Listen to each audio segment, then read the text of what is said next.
Di salah satu pusat perbelanjaan Palembang ini, sebelumnya ditutup selama 2 bulan akibat pandemi virus corona, kini kembali beroperasi setelah berakhirnya masa PSBB dengan protokol kesehatan ketat.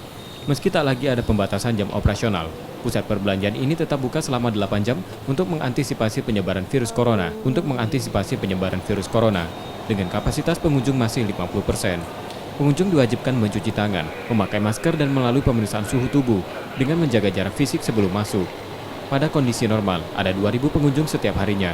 Namun sejak Juni pengunjung diperkirakan kurang dari 1.000 orang. Sebenarnya dari pemerintah normal, jadi tidak ada pembatasan. Tapi kami membatasi tentu karena satu, pola perekonomian belum normal.